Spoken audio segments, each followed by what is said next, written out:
আসসালামু আলাইকুম আরহামতুল্লাহি অবারাকাতু। সুপ্রিয় দর্শক, আজকের এই ভিডিওতে আমরা জানব আসসালামু ১১৫ বার পাঠ করে শরীরে ফু অথবা দম করলে কি হয়। খুবই ইম্পর্টেন্ট হতে যাচ্ছে আজকের এই ভিডিওটি। ধৈর্যের সাথে দেখার এবং শোনার অনুরোধ করছি। সম্মানিত সুধী, এই আমলটি করার জন্য যে কাজটি আপনাকে করতে হবে, অবশ্যই উযু করতে হবে, পবিত্রতা অর্জন করতে হবে। পবিত্রতা হচ্ছে আল্লাহ রাব্বুল আলামিনের কাছে অনেক অনেক একটি পবিত্র একটি আমল। অতএব সবাই উযু করে নেবেন আমলটি করার জন্য। উযু করা যখন আপনার কমপ্লিট হয়ে যাবে, তখন আপনি তিনবার ইস্তেগফার আদায় করবেন এইভাবে: আস্তাগফিরুল্লাহ রাব্বি মিন কুল্লি যামবি ওয়া আতুবু ইলাইহি। আস্তাগফিরুল্লাহ রাব্বি মিন কুল্লি যামবি ওয়া আতুবু ইলাইহি। আস্তাগফিরুল্লাহ রাব্বি মিন কুল্লি যামবি ওয়া আতুবু ইলাইহি। এরপরে তিনবার প্রিয় নবী সাল্লাল্লাহু আলাইহি ওয়াসাল্লামের শানে দুরূদ শরীফ পাঠ করবেন।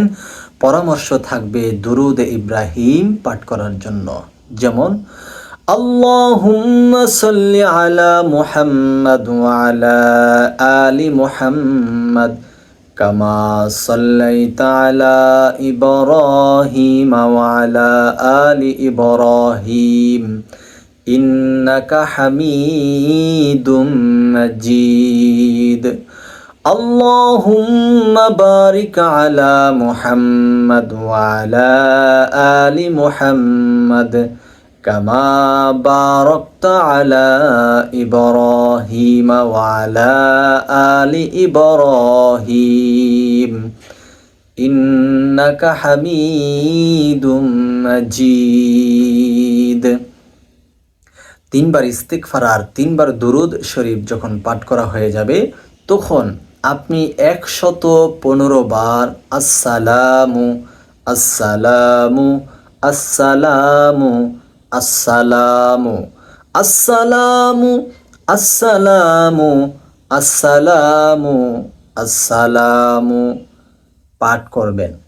সম্মানিত সুধী, যখন ১১৫ বার আসসালামু পাঠ করা কমপ্লিট হয়ে যাবে, তখন আপনি যার জন্য আমলটি করছেন তার শরীরে ৩টি ফু অথবা দম করে নেবেন এইভাবে, যেমন ছু ছু ছু।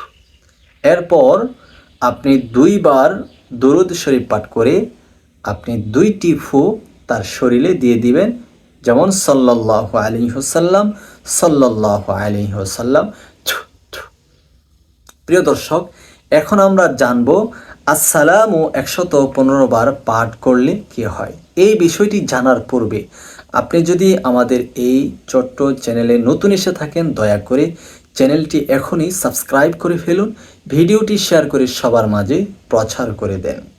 কিতাবের মধ্যে আসছে, যে ব্যক্তি অধিক পরিমাণে এই ইসিমটি পাঠ করিতে থাকিবে, ইনশাআল্লাহ সে সর্বপ্রকার বিপদ আপদ থেকে নিরাপদে থাকিবে।